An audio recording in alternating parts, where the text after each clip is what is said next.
the Sahara Desert, one of the harshest climates in the world. A huge expanse of unforgiving rock, scrub and sand, the size of Europe.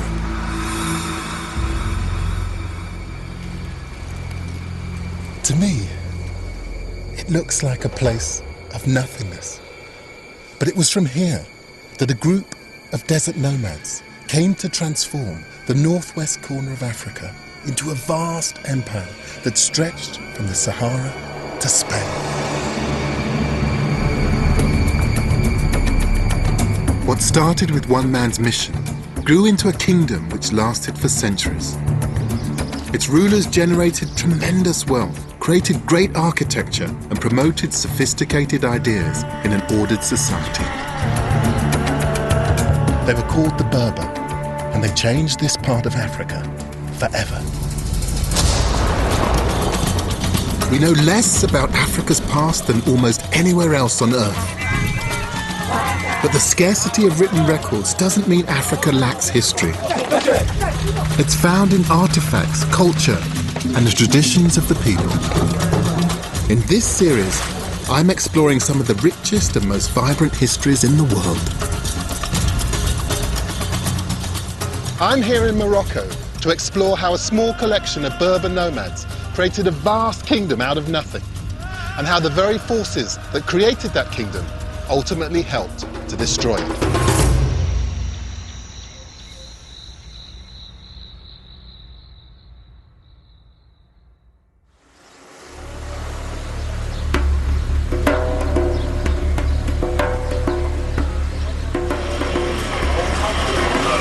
(21st-century Morocco), a modern Islamic state whose Arab king claims descent from the Prophet Muhammad. He rules over a country with a culture and a history as diverse as its landscape. Morocco has coasts that face the Atlantic and the Mediterranean Sea, snow-covered mountains almost as high as the Alps, and the bone-dry fringes of the Sahara Desert.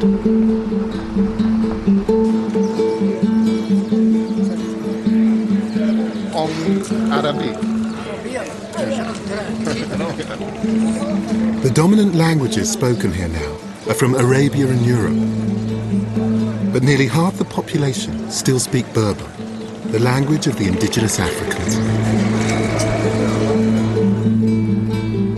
1,000 years ago, this was their land, but there was no sense of a nation-state.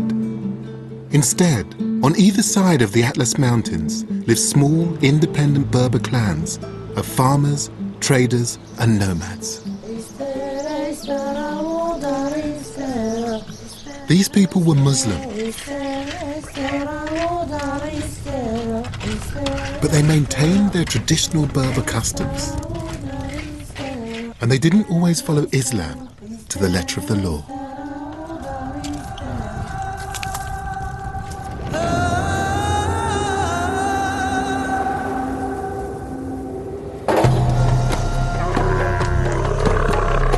But in the mid-11th century, one man changed everything. A Berber who'd studied the Quran and had become a charismatic, fiery preacher. Idealistic and uncompromising, he had a clear mission to change his fellow Berbers into proper Muslims, schooled in the strict fundamentals of their religion. His name was Abdullah ibn Yassin, and his travels to Islamic centers of learning had left him a student of a strict legalistic interpretation of the Quran. He started his mission in the Western Sahara, where he pulled together an alliance of tribes and appointed himself as spiritual leader. In so doing, he started a series of events that completely transformed Northwest Africa. In the year 1054, he led an army of thousands of nomads and headed for Sijil Masa, then a major trading post on the edge of the Sahara and one of the most important cities in Africa.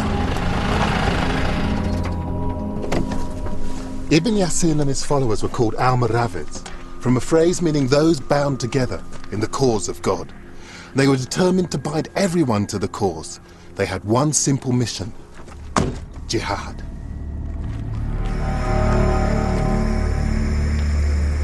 The term jihad today carries connotations for many people of anti-Western extremism.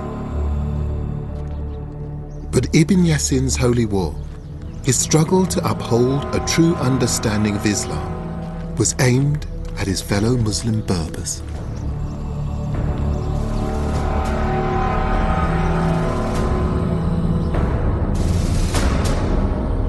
This spectacular ruin is now all that's left of Sijil Masa, a city of well over 50,000 people, built in the middle of one of the biggest oases in Africa.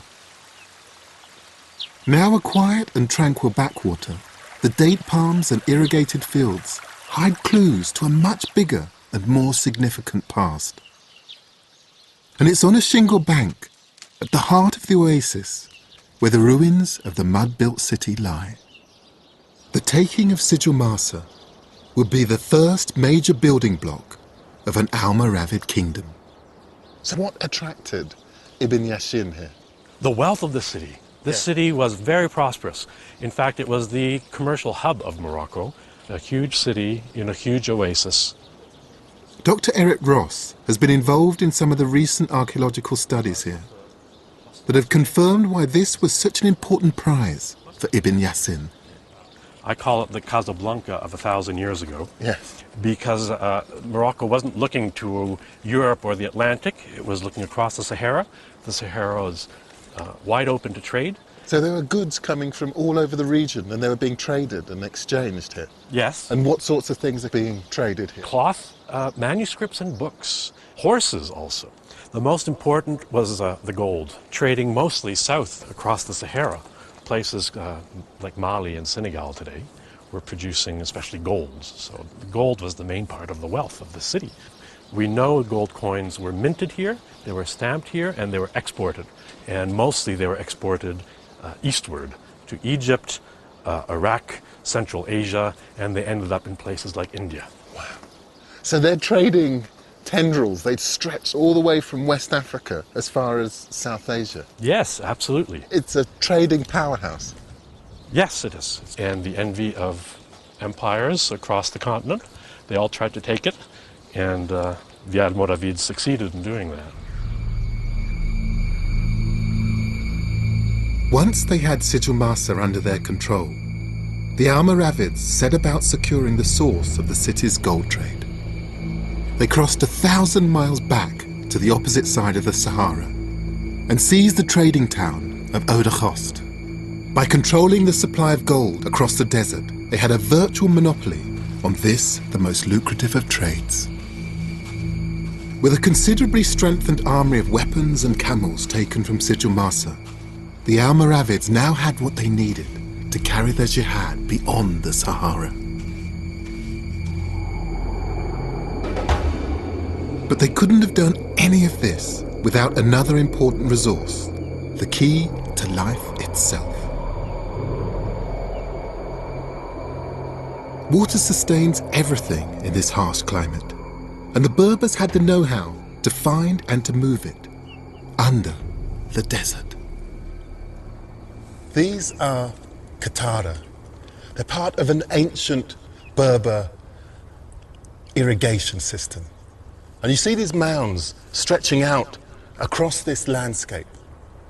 What you see on the surface belies a very complex network of tunnels that sit underneath the ground, funneling the water across this landscape. Because water was such a rare resource. These access shafts are all that you see of the gently sloping tunnel system that taps into the underground water table. These systems could take water for miles in this very arid, dry, hot landscape, and to take it where it was needed. And it just says how the Berber understood this landscape, how they worked with it, how they used the small resources that they had to their advantage. With a powerful army, money, and the rallying call of Islam, Ibn Yassin now had the potential to create a Berber nation. the Almoravids' jihad had an unstoppable momentum, but now they wanted to take their brand of Islam to every Berber. And that meant crossing the Atlas Mountains.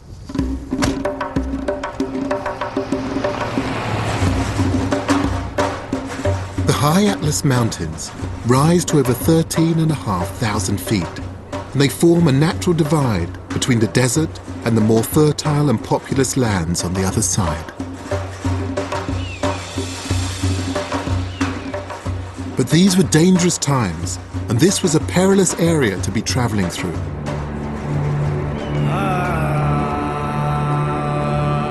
1,000 years ago, these valleys would have carried one of the main trade routes through the mountains, and that made it attractive to thieves. Ibn Yassin and his men were in bandit country. This is called the Road of 1,000 Kasbahs. And Kasbahs are these fortified houses that were once owned and used by Berber merchants. These buildings would have often been used to house things like gold and silks that came across the desert. And they had to be fortified because this was a dangerous territory. These are beautiful buildings, but their fortifications give a sense of what it was like in those days.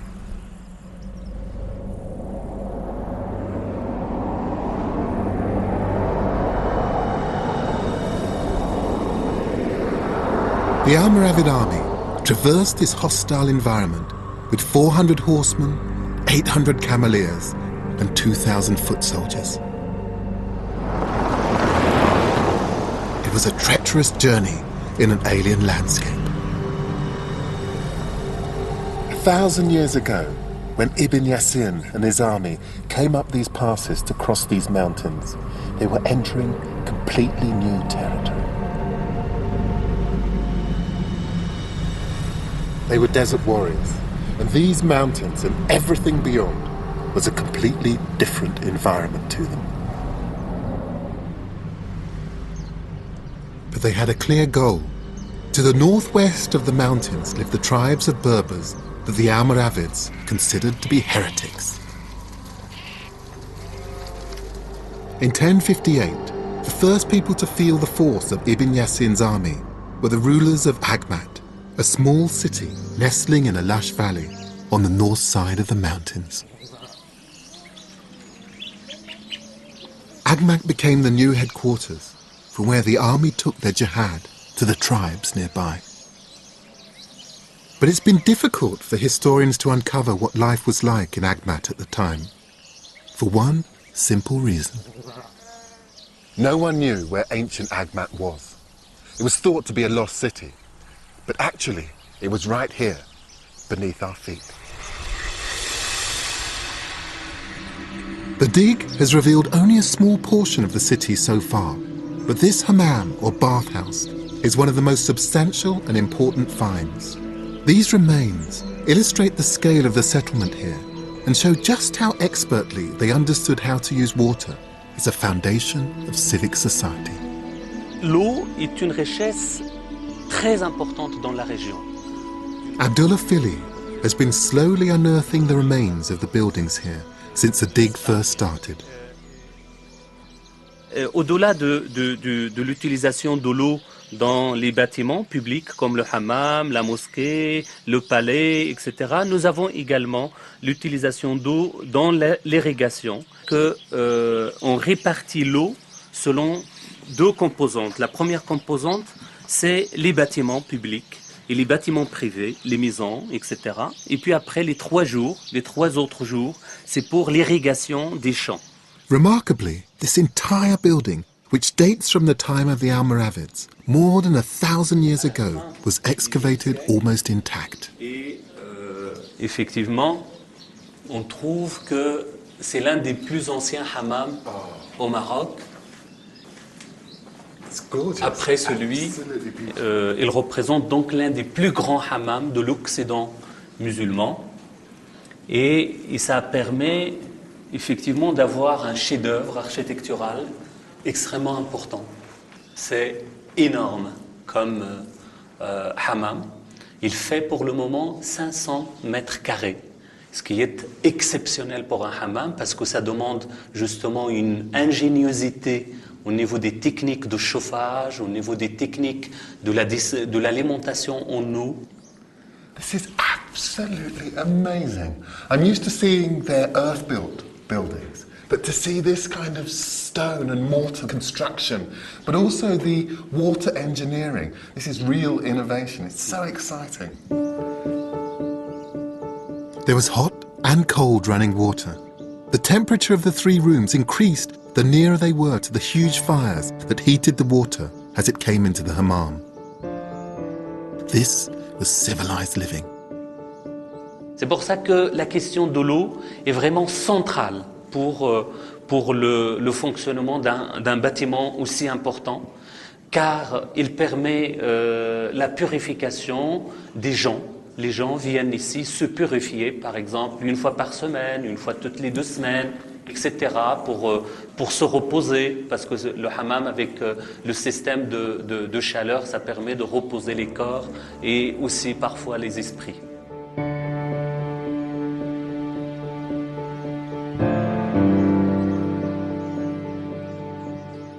These were people who came from the desert, for whom water was a precious resource. This is more than a bathhouse. This is a temple to water, and what a place.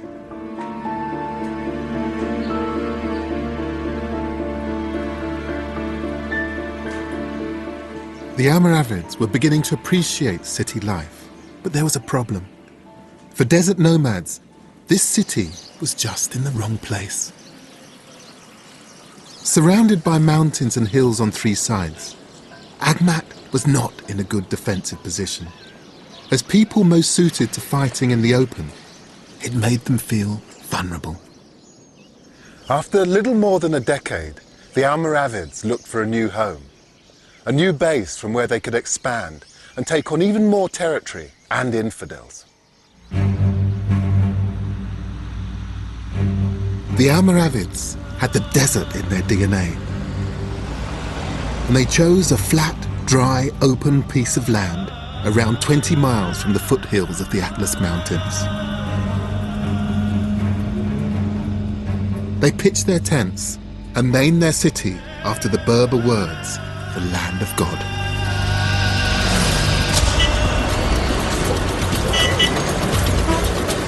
It was called Marrakesh. The founding of Marrakesh in 1070 represents a point when a loose band of marauding jihadists become an imperial force to be reckoned with. What began as a collection of tents rapidly became an established city. The Berbers who settled here were offered security in return for their taxes, and that paid for the further expansion of the Almoravids' territory. The movement seemed unstoppable. Even when Ibn Yassin died, while fighting Berber heretics, the holy enterprise continued unabated. After the death of the fiery preacher Ibn Yassin, a new man took charge of the jihad. His name was Yusuf ibn Tashfin, and he made a greater contribution to the dynasty than any other man. He turned a fledgling kingdom into an empire. While Ibn Yassin had been the spiritual leader who'd inspired the Almoravid movement and led it out of the desert, Ibn Tashfin would take the dynasty even further.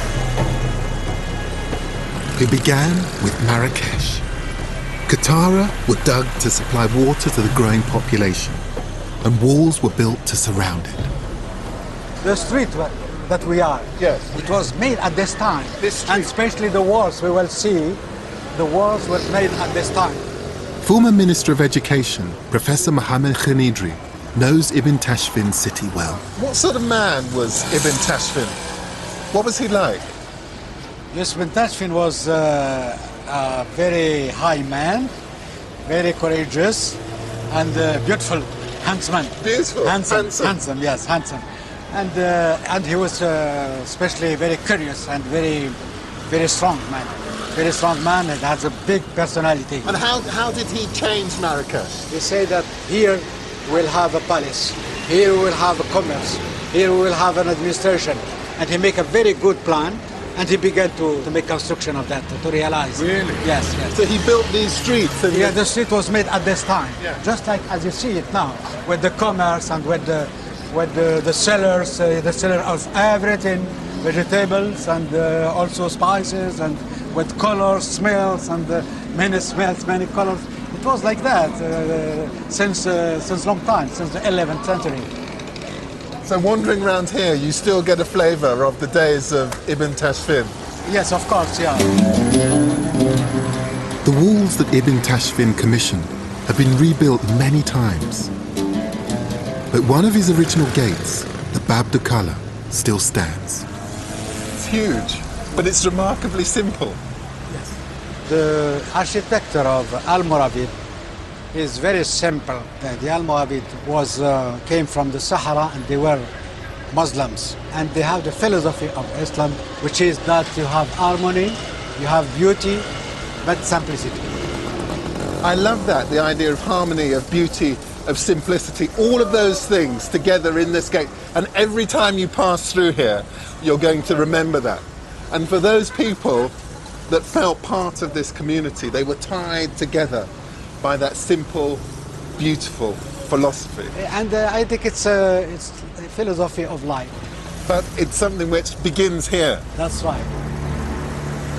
The Almoravids had created a worthy capital.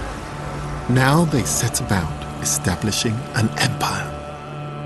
Their army took the jihad north, taking city after city, expanding their influence east as far as Algiers, well beyond what we now call Morocco. In Marrakesh, the Almoravid reflected on their extraordinary achievements. It had taken 26 years from their first incursion out of the desert with the taking of Sidi Massa to the point where they controlled the whole of northwest Africa. Their next move extended the Almoravid's jihad beyond anyone's expectations, north into Europe.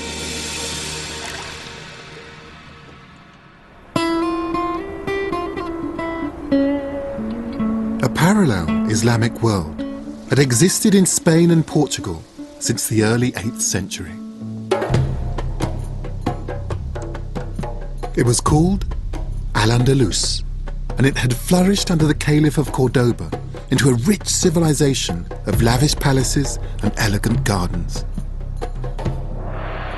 Now in the 11th century, it had broken up into weaker city-states. These were being attacked by Christian armies from the north of Spain, and the Muslim rulers appealed to the Almoravids for help.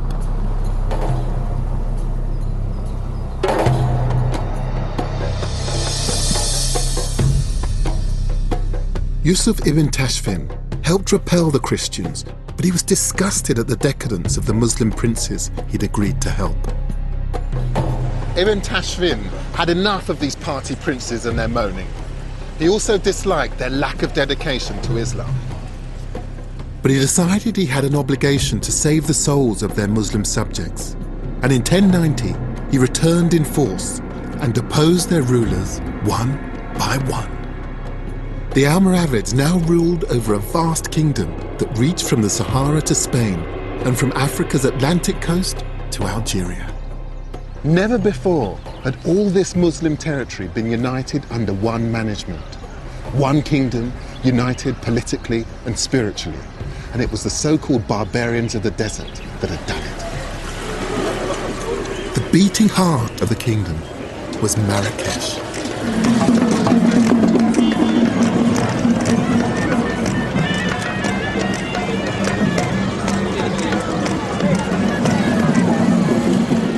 This was a place where people came to exchange stories, ideas. Stories that had been traded across the desert from as far away as West Africa. Stories that had come from southern Europe, from the Middle East. They all ended up here in the central square in Marrakesh. By the beginning of the 12th century, the square here had become the news hub of the empire. But in 1106, the news running around this square was of terrible importance. Yusuf ibn Tashfin had died. Ibn Tashfin was more than 80 years old when he died. He had seen his Berber kingdom grow from the founding days of Marrakesh to the farthest reaches of his empire.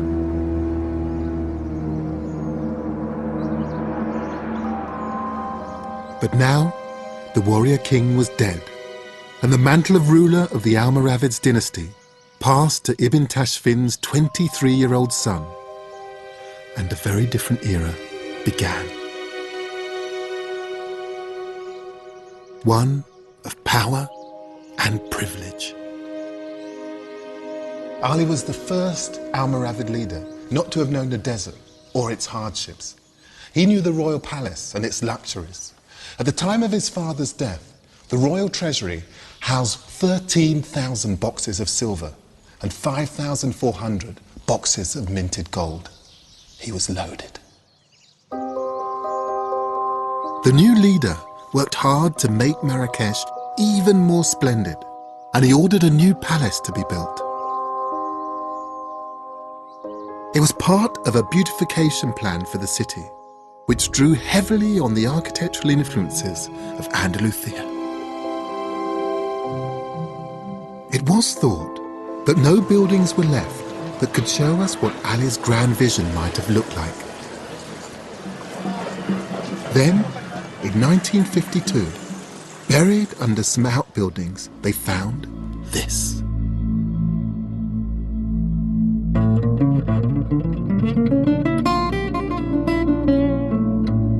The Kubat Bariuddin. It's not only a rare example of Almoravid architecture, but it gives us some sense of what this city looked like at the high point of the dynasty. This is the Kuba. This is the masterpiece of the architecture of the Almoravid period. It is a masterpiece. Yes. Professor Mohammed Al-Faiz has written extensively on the buildings of Marrakesh. And I think that the architects came in from Andalusian Spain. They make this jewelry, this very, very beautiful. It's unique in the architecture of Morocco. Look at this simplicity of lines. Yes. And harmony of proportions. It is absolutely gorgeous. It's so this was a place where people before prayer would come and they would wash. Yeah. They would wash their bodies. They wash their bodies and they prepare when they go to the mosque. It's a sumptuous building. It tells us just what Marrakesh may have looked like. It must have been a place with fantastic architecture and also very, very wealthy people who were obviously living the high life. It's a very rich civilization because Marrakesh was a capital of empire. Like actually when we have New York or other cities, very important. This delicately carved interior is such a contrast to the bold, simple shape we see outside. It was also highly fashionable. These wonderful scallop shell shapes were common in Andalusia, and this is the first time that they've been seen in Africa. Ali wanted nothing but the best. What was Ali bin Yusuf like? He's different from his father. He was a liberal man. I think that the reign of Ali bin Yusuf is very important because with him we have the development of architecture, of cultural humanities, poets, and it's not the same character of his father.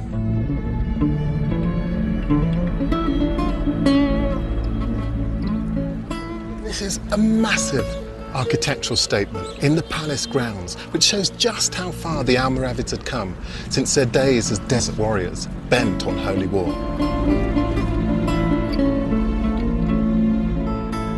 But while Ali beautified the Almoravid capital, the kingdom was starting to slip from his grasp.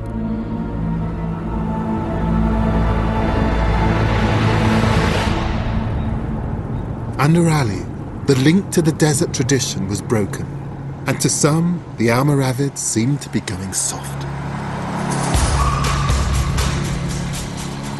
High in the mountains behind the city, a force even more powerful than the Almoravids was stirring. The fires of dissent were being stoked by rival Berbers holed up in the high Atlas Mountains. This precarious mountain track leads to what was, in effect, their mountain hideout. The Almoravids were never comfortable in the hills and mountains of the high Atlas, and whenever they tried to root out trouble, they were evaded, and there was plenty of trouble brewing. Here, a new group of Islamic revolutionaries laid the groundwork for their domination of this whole region. They were called the Almohads, meaning the people who believed in the unity of God. The leader of the revolution was Muhammad ibn Tumurt. He wasn't a desert warrior like the Almoravids. He was a mountain Berber. Ibn Tumurt had spent decades studying Islam. He claimed to have been divinely chosen to restore the true faith as he understood it. This is Tin Mao, the village where Ibn Tumurt started his revolution. From here, he preached against the arrogance and corruption of the Almoravids. Professor Mohammed Rabataddin has studied the power struggle that developed between the Almoravids and their fiercest critic. La société marocaine, à cette époque-là, était une société purement musulmane. Ibn Tumurt, le rôle d'Ibn Tumurt n'est pas faire l'islamisation ou faire une deuxième fois de l'islamisation de la société. Non. Ce qu'il a fait, c'est une politisation de la religion pour faire ou pour donner une légitimité à son projet politique. So your interpretation is that the religious manipulation of the text was something that Ibn Tumurt was spearheading as a way of changing regimes. Cet objectif donne aussi la création de la grande empire islamique dans la Méditerranée occidentale, qui est la dynastie ou l'empire almohad. So Ibn Tumurt wants to increase his political influence and then go down the mountain to attack Marrakech. Tinmel est la base et le point de départ vers Marrakech. Ibn Tumurt undermined support for the Almoravids by questioning their interpretation of Islam, and therefore their claim to legitimate rule. And he goaded Ali bin Yusuf into combat. In 1130, the Battle of Words finally turned to war, and the army of the Almohads came out of the mountains to face the Almoravids and lay siege to their cities. It would be a long campaign.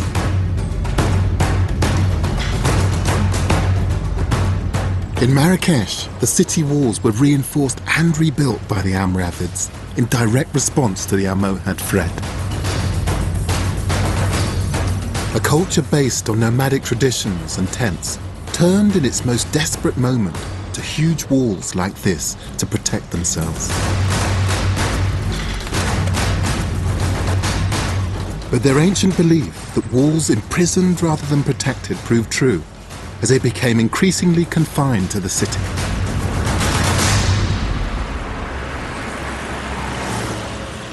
It took almost 20 years of skirmishing battles for the Almohads to finally enter the city of Marrakech. And in 1147, the dynasty of the Almoravids was finally over.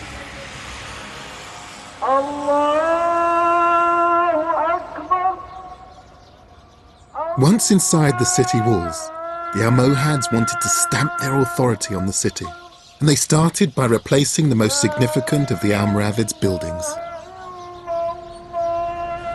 This is the Kutubiyya Mosque, named after the Al-Kutubiyan, or the booksellers who used to ply their trade here. It's also Marrakesh's most important building.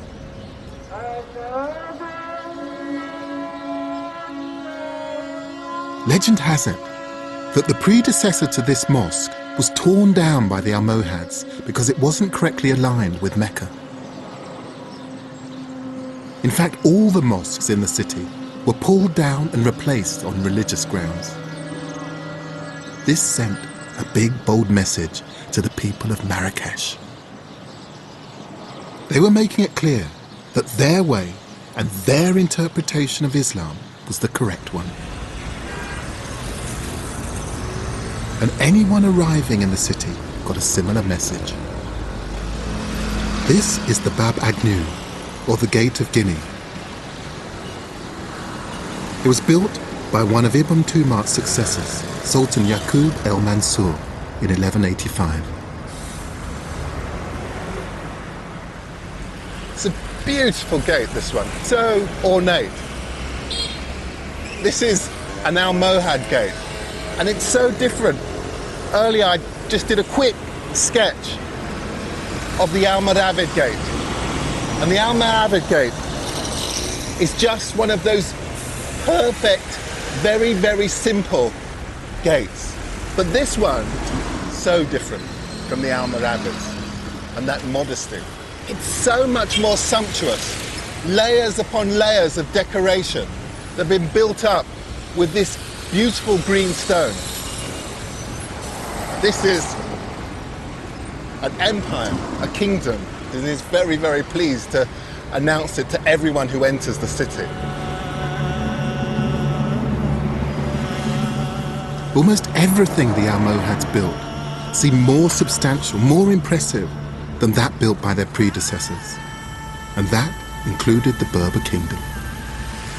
Just like the rulers before them, the Almohad used Marrakesh as an imperial base for an expansion even more ambitious than their predecessors. The Almohads took over almost all the territory previously run by the Almoravids, and they also seized the neighbouring lands of Ifriqiya, which stretched into what is now Libya. In Spain, they took Andalusia and made Seville their second capital after Marrakesh.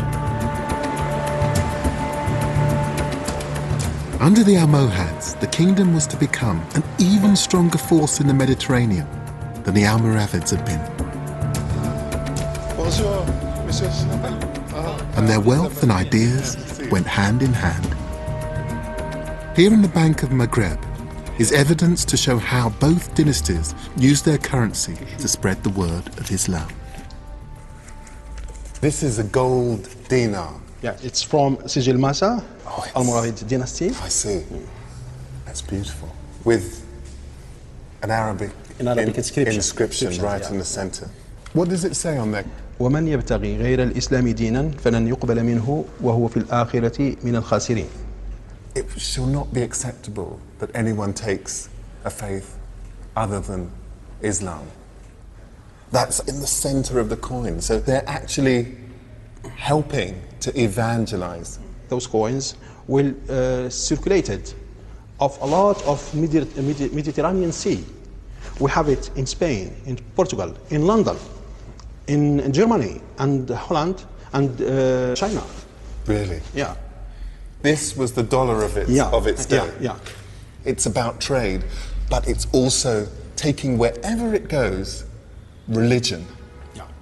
Because a lot of Christian kingdom used these coins at this time. It's a beautiful thing, absolutely beautiful.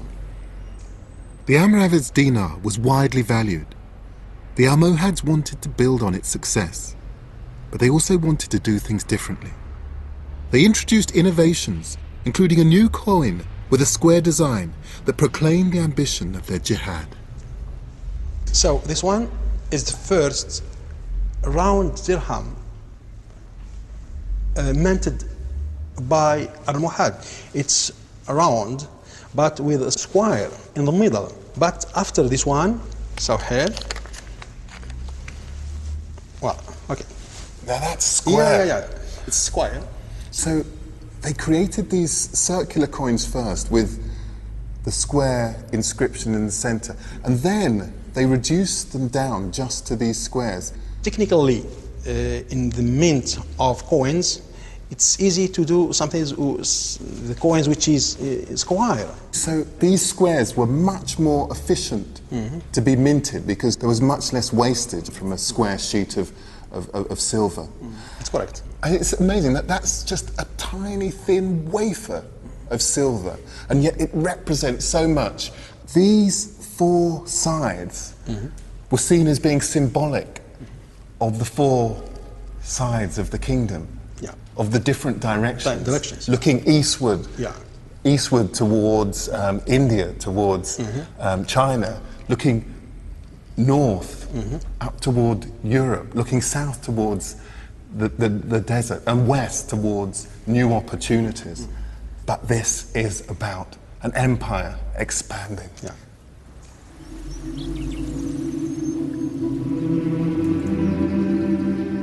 Under the Almohads, the Berber kingdom had become extraordinarily powerful and wealthy. They undertook increasingly ambitious projects to reflect the magnificence of their empire.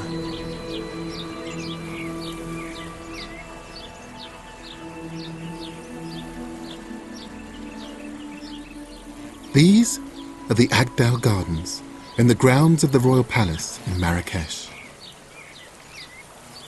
Almost 1,000 acres of orange, lemon, fig, apricot and pomegranate trees, linked by olive-lined walkways, all irrigated by water brought from the mountains over 20 miles away. And I think they're beautiful.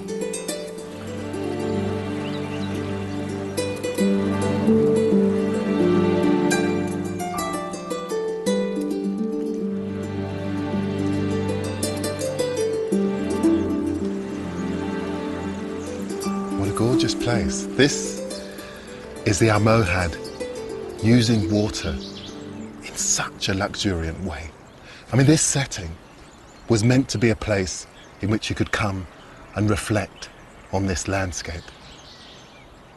And what they're using are all the traditional constituent parts of Berber culture. You have here water, you have the palms, you have olives, you have fruit trees. These are things that they would have had in their oases. But what they're using them for here is for recreation and just simply for people to come and reflect on the beauty of Berber culture. And even today, hundreds of years on, who can doubt that they succeeded?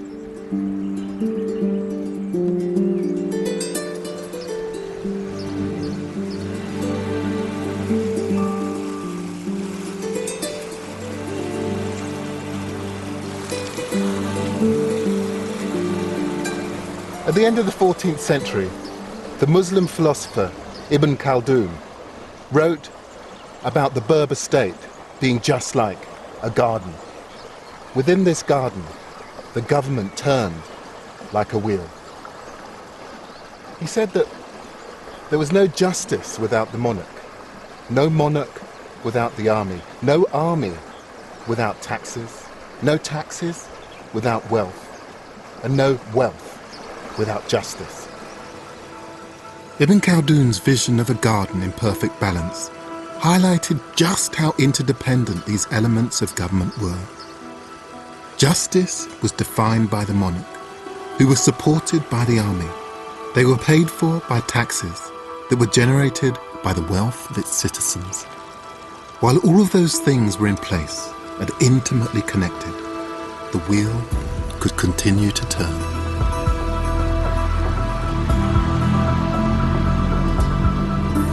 And 240 miles north of Marrakesh is a city that shows how well the system worked while it remained in perfect balance. Its Medina is probably the most complete medieval city centre in the world, a place that has changed little since the days of the Almohads. This is Fez, one of the great cities of the empire. Then as now, a great centre of trade. From here, the Almohad traded in things like sugarcane and cotton, like gold and copper and pottery. But some of the most significant things they dealt in were ideas. In spite of their religious views, the Almohad were not intellectually repressive. The ancient University of Fez attracted thinkers and scholars from right across the Mediterranean. Deep in the centre of the old Medina is a theological college. It welcomed hundreds of scholars through its doors during the years of the Almohad reign. Librarian Abu Bakr showed me some of the most priceless books in the collection. And this volume is actually illuminated, and that some of the words are picked out in gold, and this plate here. Written by Ibn Tumar, he describes in detail his interpretation of the finer points of the Quran. Oh! Look at that. You'd come in here obviously to learn, but this is just so uplifting visually as well. It's just such a privilege to see. It's just the richness of it. ازدهارا علميا كبيرا وحركة علمية كبيرة تجلت في الخصوص في ظهور شخصيات مرموقة في مختلف العلوم، سواء في مجال الفكر أو التاريخ أو الطب والفلسفة وكذلك العلوم الشرعية وباقي العلوم الأخرى. One of the scholars who worked here, perhaps surprisingly, was Moses Maimonides, still regarded as the most important Jewish philosopher for the past 2,000 years. And this beautifully bookworm-ridden volume was written by another of the intellectual titans that were based here, the Andalusian philosopher Ibn Rashid, known in Europe as Averroes. Oh, look at that. Most famous for his commentary on the works of Aristotle, he was a significant link between the ideas of ancient Greece and medieval Europe. Page after page. On its extremely delicate, wafer-thin pages are his thoughts on Islamic law. وعنوانه بداية المجتهد ونهاية المقتصد وكتاب في الفقه. فهذه الفترة عرفت يعني ازدهارا فيما يتعلق بمجال التأليف. It's fascinating because these are figures who talk about Islamic studies, but they're putting it into a much wider intellectual context. Here there are all of these great thinkers all working together, and they're pushing philosophy, pushing on astronomy, pushing on a number of great disciplines further than anywhere else in the area around the Mediterranean. ونحن عندنا في ديننا في الدين الإسلامي قولة تقول أو حكمة أن الحكمة هي ضالة المؤمن أينما وجدها. يعني هو يبحث عن الحكمة أينما كانت، فهو يستفيد ولا يتحرج أن ينفتح على كل العلوم سواء كانت علوم إسلامية أو غير إسلامية، فهو يستفيد منها ويعني يحاول أن يوظفها في علومه. These weren't just people who were interested in business, in conquering their neighbours. Just look at this. They knew beauty and they knew how to celebrate it. These are exquisite books. Absolutely exquisite.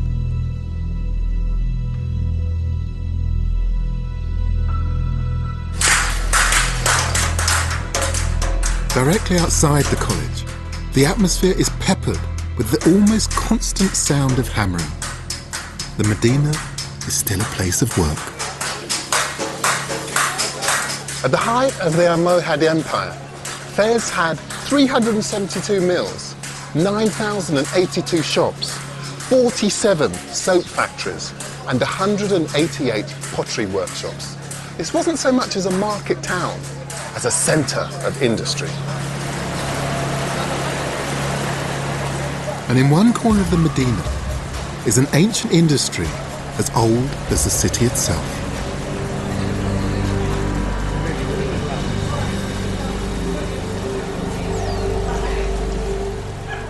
Reading and protecting the priceless books and their precious contents was some of the finest leather in the world. And it's still made today, as it would have been during the Almohad's reign.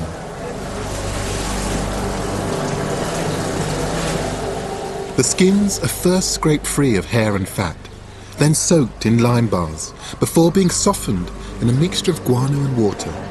It's a process that is still remarkably natural. What do you actually use to dye?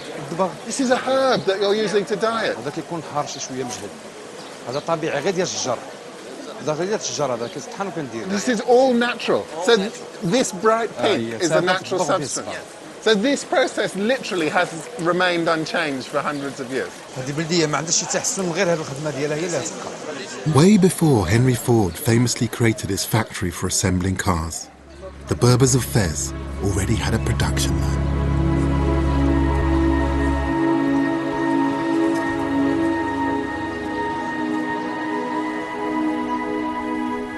Intellectually and economically, the Almohads were in charge of an empire that ranked alongside the greatest of that time anywhere in the world.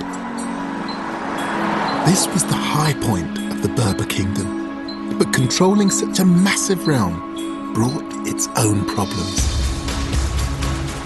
By the end of the 12th century, this fort at Rabat overlooked an armada of ships at anchor. The Almohads controlled substantial amounts of the Atlantic and Mediterranean coast, and armies were being carried by sea to far-off battlegrounds.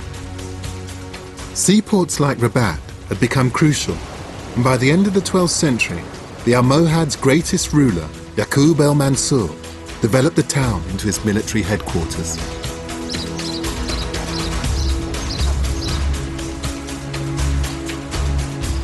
First came the fortification of the old town with ramparts and gates.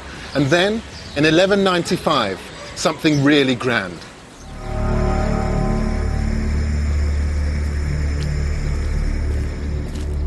It had 400 columns and pillars. It was big enough to hold an entire army.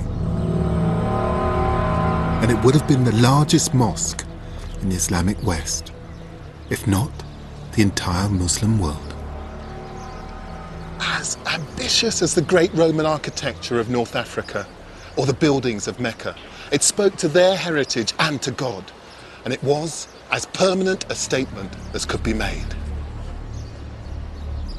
But we'll never know if this would have been the grandest mosque in the world, as this isn't just a ruin, it's an unfulfilled dream.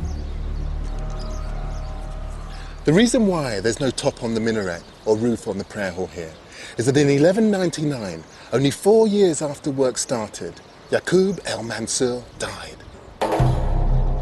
The mosque remained in this unfinished state. His grand vision was never completed. El-Mansur was the last strong leader of the Almohads, and his death marked a critical turning point. It was the beginning of the end of the Almohad dynasty. Squabbles over his succession allowed rival Berber tribes to vie for power, and the weakness at the centre had repercussions further afield. In Andalusia, a fundamentalist Christian crusade gained the upper hand against the equally fundamentalist jihad. The Almohads were humiliated by the Christians in a decisive battle in Spain, from which their army never really recovered. And the grip on Ifriqa was lost as Arab tribes rebelled against the Almohad rulers.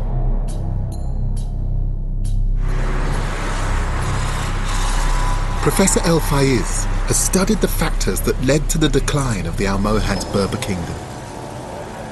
There are external factors.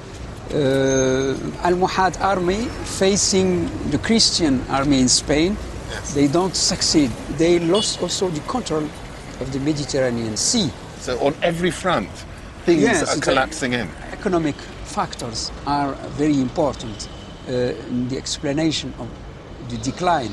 They don't control the trade. There is no money, no budget to control population. Internally, They lose their tax revenue as local people begin to turn against them. The different ethnic groups then begin to fracture and fight against the regime. And gradually, the empire begins to disintegrate. It is that kind of, that wheel, that problem of one of those factors breaking down means that the whole empire then begins to fail. All these factors contribute in time to the collapse of this dynasty. In 1269, Almohad rule ended when a rival Berber dynasty seized power in Marrakesh.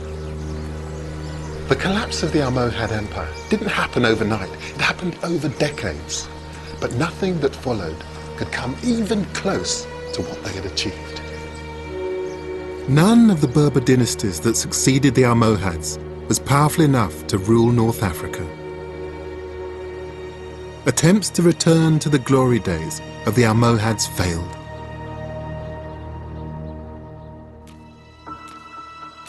In the 16th century, the kingdom of Morocco was revived.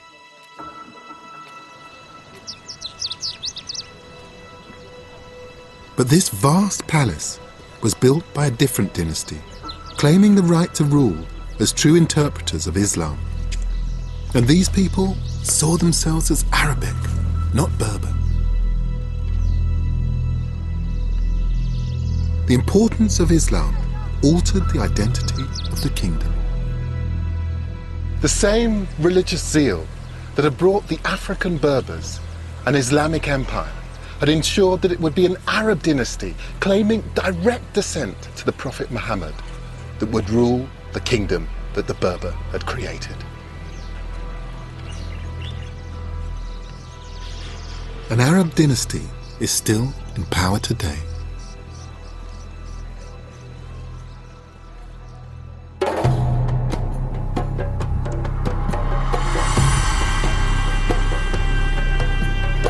After 5 centuries of Arab rule, many now think of Morocco as an Arab state with an Arab history. This is a kingdom with roots that are distinctly African. A group of indigenous nomads from the desert had achieved what no one else has ever done. They united a disparate group of Berber peoples under the banner of Islam and created an African empire that stretched into Europe. The Berber story deserves its place among the continent's great histories.